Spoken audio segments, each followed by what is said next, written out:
किंवा त्या आनंदाचा काही उपभोग घ्यायचा असं मन वाटत नव्हतं. त्यांना फक्त मच्छिंद्रनाथ जात आहे याचं दुःख वाटत होतं. अशा प्रकारे सांगत आहे. एक म्हणती हा नाथ राज प्रकरणी प्रतापवंत उदार धैर्य पर्वत दयाळा गळा माये हुनी. अशा प्रकारे ते त्यांच्या गुणांचं आता वर्णन करायला सुरुवात करत होत्या. म्हणतात कोणती म्हणत होती की काय माय राजा किती चांगला होता, आपल्या मायबापासारखा होता. म्हणतात कसा होता तर एवढा निधड्या छातीचा होता की जशी काय पर्वतासारखी त्याची छाती. अशा प्रकारची त्या मच्छिंद्रनाथाच्या गुणांचं वर्णन करू लागले. म्हणतात एक म्हणती चांगुलपणा यापुढे उणीव वाटे मदना कनकासनी सभास्थाना अर्का समान वाटतसे. अशा प्रकारे म्हणत होते त्या एवढा किती सुंदर होता. म्हणतात दिसायला साक्षात मदन जरी आला तरी त्याच्या पुढे फिका दिसल एवढा राजा त्या सिंहासनावर शोभून दिसायचा, एवढा सुंदर वाटायचा.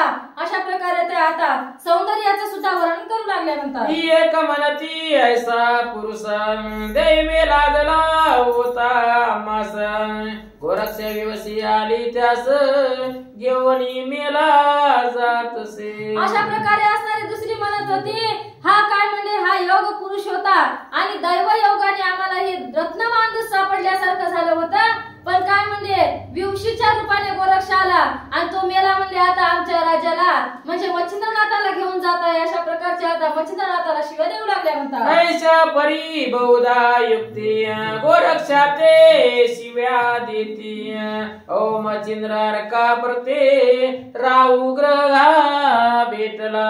अशा प्रकारे म्हणत शिव्या गोरक्षनाथाला शिव्या देत होत्या.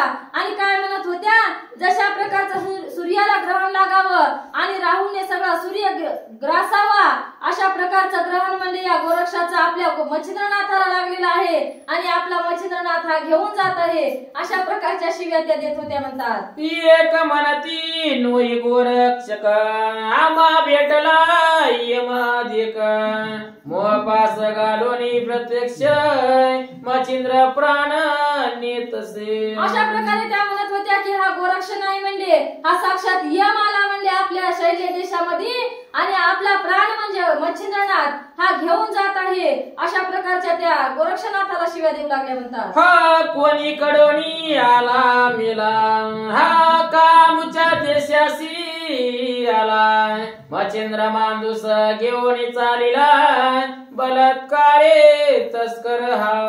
अशा प्रकारे म्हणजे हा कोणी कोण मेला आला की माय म्हणल्या कोणी कोण नाही की याला कोणा धाडला असं इथं याला कोणा सांगितली असेल इथली माहिती. चांगला मच्छिंद्रनाथ राज्य करू लागला, आम्हाला सांभाळू लागला. पण ही युसी आली ना आमच्या गोरक्षनाथाला घेऊन जसा काही चोर जात आहे आमच्या घरचं राज्य हिनून अशा प्रकारचे हा चोर आपली चोरी करून गोरक्षनाथ मच्छिंद्रनाथाला नेत आहेत. अशा शिव्या देऊ लागल्या. म्हणतात एक म्हणती अदैव पूर्ण ऐसे लादले होते स्थाना त्या सुखासी लात मारून जात आहे करंटा. अशा प्रकारे म्हणले त्याच्या सुद्धा दैव योगाने त्याला हे दैव मिळणार होतं म्हणजे हे राज्य मिळणार होतं. पण त्याचं दैव चांगलं नाही म्हणजे त्यात ते करंट्या कपाळाचं निघालं आणि हे काय करायला म्हणजे आपण चालय पण आमचा मच्छिंद्रनाथ सुद्धा घेऊन चालय. अशा प्रकारच्या वल्गना सुद्धा त्या करत होत्या. म्हणतात काय करील अभाग्यपणा घरोघरी भीक मागून त्या तुकड्यांचे झाले स्मरण षडसान्न आवडीना. अशा प्रकारे म्हणजे त्याला एका घरचं अन्न खायची सवय नव्हती. म्हणली एका घरचं अन्न कसं राहते षड्रस अन्न, इथं षड्रस अन्न भेटत होतं. 56 प्रकारचे भोग त्याच्या दररोजच्या 3 टायमाच्या जेवणात होते. मात्र घरोघर शिळे कुटके खायचे मागून ही त्याची पहिली सवयीतला काय नसते स्वभावाला औषध नसते तशा प्रकारचं याचं कारण झालं. आणि हा काय म्हणजे आमच्या सुद्धा मच्छिंद्रनाथाला घेऊन जात आहे. अशा प्रकारच्या त्या बोलू लागल्या. उत्तम चिर अन्नभूषण सांडोणी करील चिंध्या लेपण माल माड्या नावडे सदन सेविल कानन अदैवी. चांगल्या प्रकारचं जेवण, चांगल्या प्रकारचे वस्त्र आणि चांगल्या प्रकारचं राहणीमान त्याला मालामध्ये माड्यामध्ये राहायचं आवडत नाही. म्हणजे आवडणं झालंय कारण त्याच्या हे दैवामध्ये नाही. आणि आता तो काय करणार हा इथून जाणार आणि वनामध्ये राहणार हे त्याच्या आवडीचं आहे. अशा प्रकारच्या त्या बोलू लागल्या. म्हणतात ऐसे बहुधा बहुयुक्ती बोल बोलताती त्या युवती बोलोनी वियोगे आरंभळती मच्छिंद्र मच्छिंद्र म्हणून या. अशा प्रकारच्या नाना प्रकारच्या त्या शिव्या देऊ लागल्या आणि नाना प्रकारचे दुःख व्यक्त करू लागल्या, नाना प्रकारचे त्यांची आठवण करून शोक करत होत्या आणि मच्छिंद्रनाथ जात आहे याचं दुःख करत होत्या. म्हणतात ऐसे परी सकळ ग्रामात संचरलिसे विकळ मात एरीकडे गोरक्षनाथ कुबडी पावडी संयोगी.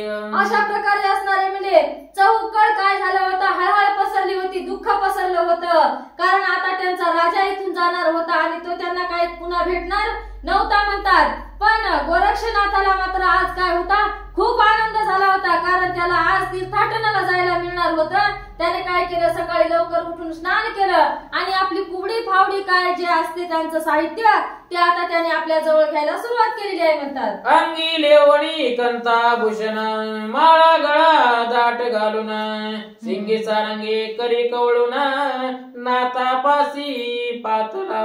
कंथा परिधान केली म्हणतात. त्यांच्या रुद्राक्ष माळा सगळ्या ज्या काही होत्या गळा भरून घालायच्या त्या सुद्धा घातलेल्या आहेत आणि शिंगी सारंगी कंठ आणि काय म्हणतात ते फावडी कुबडी हे सगळं काही साहित्य आपल्या जवळ घेतलं आणि आता गोरक्षनाथ निघायला सुरुवात करीत आहेत. म्हणतात चरणी अर्पणिया बाळ म्हणे स्वामी आली वेळ उठा वेगी उता वेळ गमन करावया मार्गात.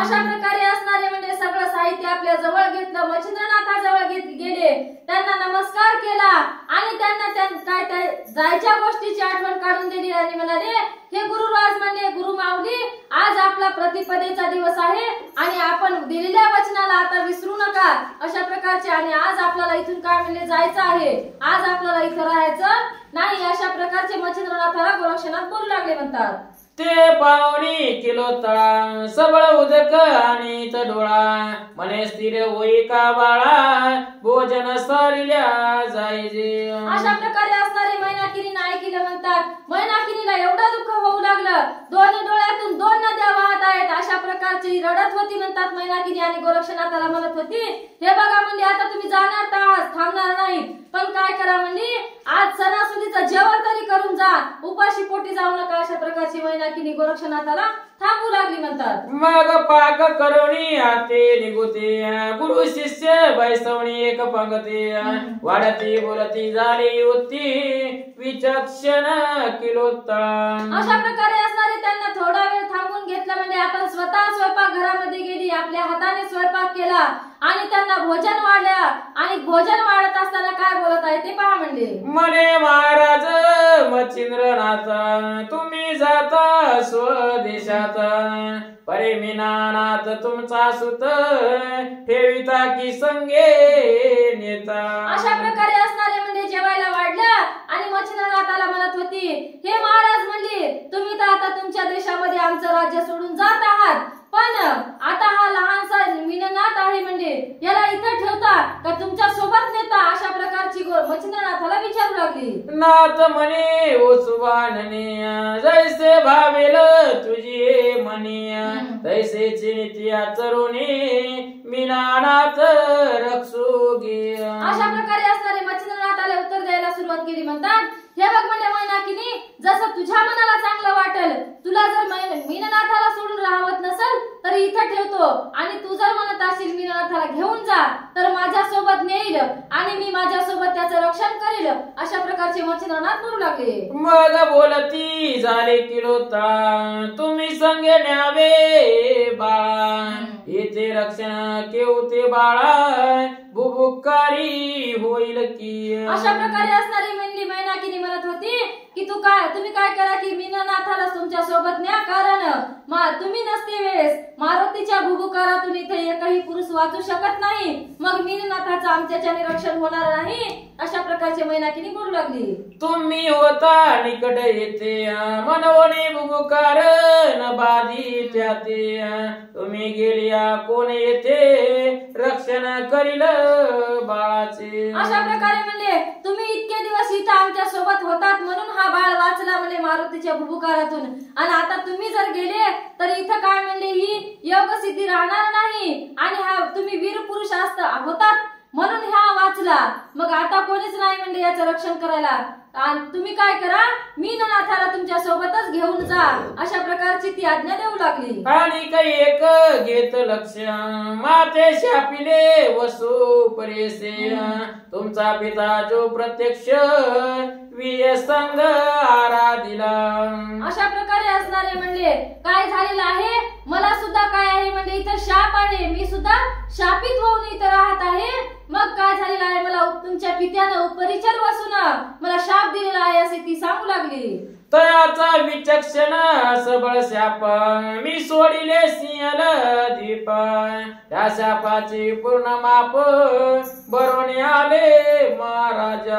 आणि काय झालेलं आहे म्हणले मला त्यांनी शाप दिला तेव्हा मी सिंहल द्वीपात होते, शाप दिला म्हणून मला इथं यावं लागलं. आणि आता त्या शापाचे दिवस सुद्धा तुम्ही गेल्याच्या नंतर काय होणार आहेत, भरून निघणार आहेत, मला सुद्धा इथं राहता येणार नाही अशी मैनाकिनी मच्छिंद्रनाथाला सांगू लागली. म्हणतात तरी उशापाचा समय आला फळाशी येईल तुम्ही जाता उपरी चर बसू तुमचा पिता येऊ घेऊन येईल मज लागे. मला काय झालं होतं म्हणजे इतक्या दिवसाचा शाप होता, ज्या वेळेस तुम्ही इथे येसाल आणि मीननाथ माझ्या पोटाला येईल आणि तुम्ही पुन्हा याला घेऊन जासाल आणि मग मला काय होणार आहे, उशाप माझा फळाला येणार आहे आणि उपरिचार वसू तुमचे पिता साक्षात येऊन मला माझ्या स्विहल दीपामध्ये घेऊन जाणार आहेत, अशा प्रकारची मैनाकिनी त्याला आपला उशाप सांगत होती. म्हणतात मग बाळाचे संगोपना कोण करील माये विना या ते जरी न्यावे स्वर्गा कारण मनुष्य देहन येचे. अशा प्रकारे असणारे ती सांगत होती तुमच्या सोबत नाही मी माझ्या सोबत नेत होती म्हणली, पण सदेह स्वर्गामध्ये काय जात नाही, माणूस जात नाही. मग मी याला कसं नेणार म्हणली, आणि तुम्ही आणि नाही आणि मी नाही, मग याचं इथं संगोपन कोण करणार, अशा प्रकारची मैनाकिनी मच्छिंद्रनाथाला बोलू लागली.